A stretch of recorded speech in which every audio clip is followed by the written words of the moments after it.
কৃষিগুচ্ছ ভর্তি পরীক্ষার্থী শিক্ষাবর্ষ 2024-25 আমরা 2024-25 শিক্ষাবর্ষের ভর্তি পরীক্ষার্থীরা চাচ্ছি যেন বিগত বছরের নেই এবছরও গুচ্ছ এবং কৃষিগুচ্ছ ভর্তি পরীক্ষা বহাল থাকে।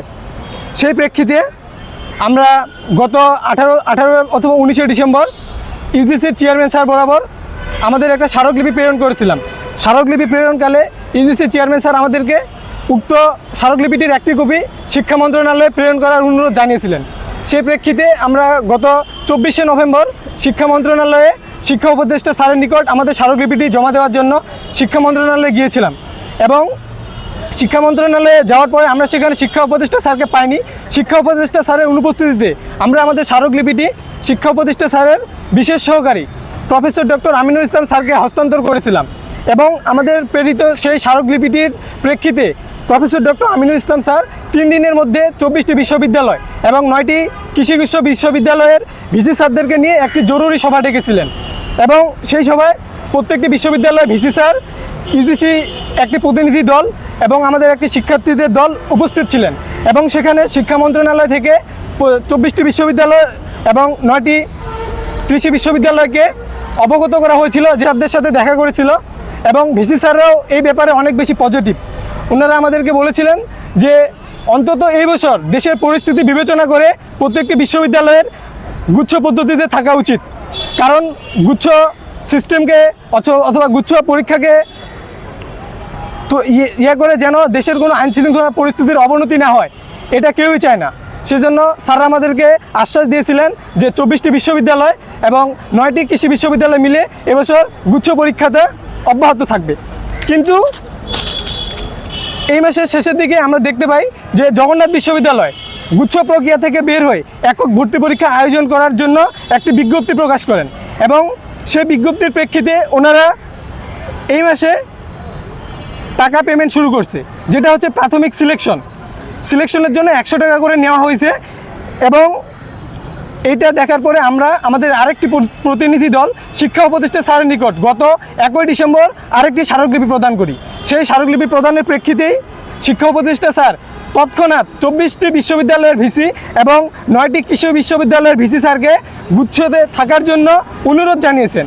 কিন্তু শিক্ষা উপদেষ্টা স্যারের এই অনুরোধ করার পরেও দেখা যাচ্ছে জগন্নাথ বিশ্ববিদ্যালয় এখনও ওনাদের ভর্তি কার্যক্রম অব্যাহত রেখেছেন এবং সেই সাথে শিক্ষা উপদেষ্টা স্যারের যেই চিঠি প্রেরণ করার 1 সপ্তাহর বেশি পের হয়ে যাওয়ার পরেও ইউজিসি এবং শিক্ষা মন্ত্রণালয় থেকে আমাদেরকে এখন পর্যন্ত কোনো চূড়ান্ত সিদ্ধান্ত জানানো হয়নি এবং ঠিক গতকাল রাত 10টায় আমরা একটা নিউজে দেখতে পারি দ্য ডেইলি ক্যাম্পাসে বলা হয়েছে যে সাস্ট মানে শাহজালাল বিজ্ঞান ও প্রযুক্তি বিশ্ববিদ্যালয় অফিসিয়ালি গুচ্ছ পরীক্ষা থেকে বের হয়ে একক পরীক্ষা নেওয়ার সিদ্ধান্ত জানিয়েছে এবং এর পিছনে সাস্টের যে শিক্ষক সমিতি রয়েছে ওনারা নাকি বাধ্য করছে বিশ্ববিদ্যালয় প্রশাসনকে যে যদি বিশ্ববিদ্যালয় প্রশাসন এবার গুচ্ছ থেকে বের হয়ে একক ভর্তি পরীক্ষা না নেয় তাহলে বিশ্ববিদ্যালয় শিক্ষক সমিতি বিশ্ববিদ্যালয় প্রশাসনকে কোনো ধরনের সাহায্য সহযোগিতা করবেন না।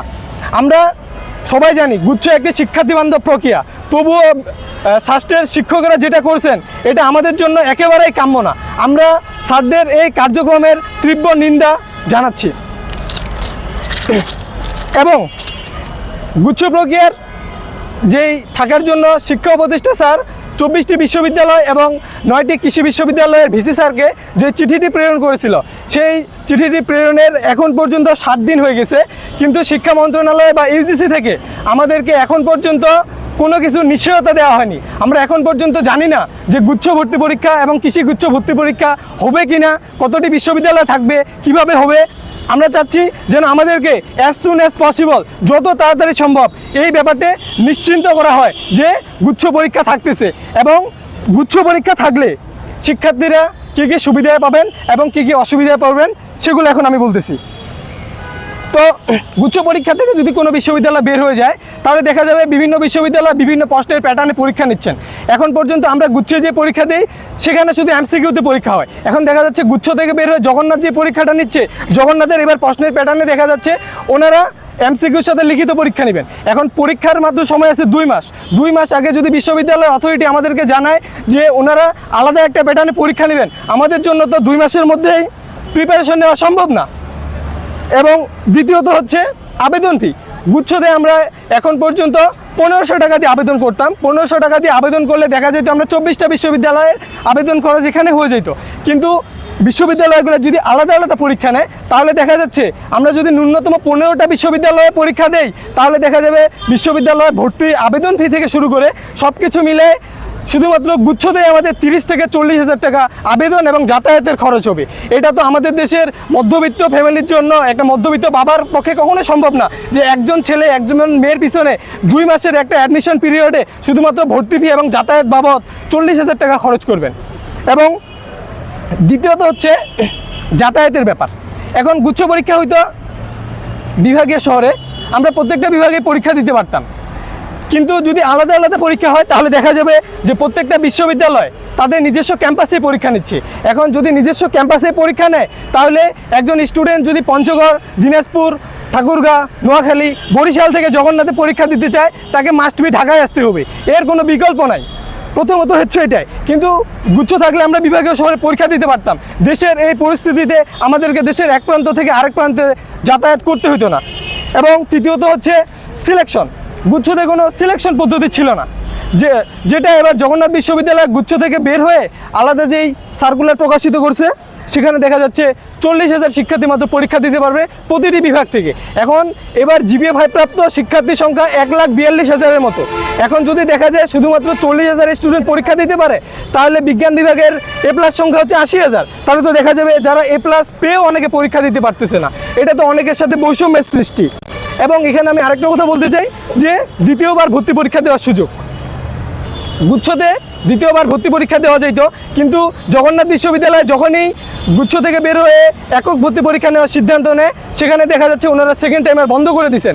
এখন একটা স্টুডেন্ট দেখা যাচ্ছে এতদিন থেকে সেকেন্ড টাইম প্রিপারেশন নিয়ে আসছে, পরীক্ষার সময় আর 2 মাস আগে যদি একজন শিক্ষার্থীকে বলা হয় যে তুমি আর পরীক্ষা দিতে পারবে না, তাহলে একটা স্টুডেন্টের মানসিক পরিস্থিতি কোন পর্যায়ে দাঁড়াইতে পারে এটা আপনারা অবশ্যই অবগত। এবং আমরা বিশ্ববিদ্যালয় প্রশাসনকে এই ব্যাপারগুলোতে দৃষ্টি দেওয়ার জন্য বলতেছি, আপনারা প্লিজ একটু শিক্ষার্থী বান্ধব হন। আপনারা স্বৈরাচারীদের মতো আপনাদের হাতে ক্ষমতা আছে বলে যা ইচ্ছা তাই করিয়েন না।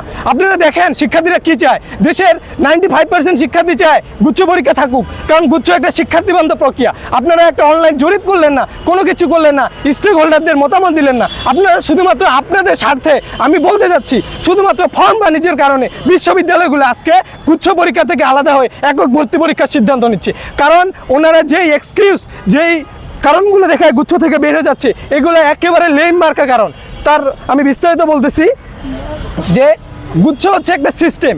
আপনি যখন একটা সিস্টেমকে দাঁড় করাবেন এই সিস্টেমের কিছু সুবিধা অসুবিধা অবশ্যই থাকবে।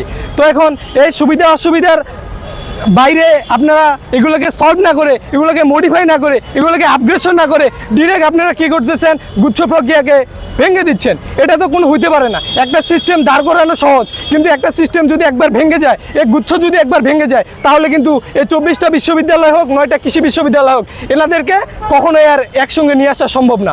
আমরা ওনাদের প্রতি দৃষ্টি আকর্ষণ করব, আপনারা দেশের এই পরিস্থিতিতে অন্তত এইবার যেন 24টা বিশ্ববিদ্যালয় এবং 9টা কৃষিগুচ্ছ বিশ্ববিদ্যালয়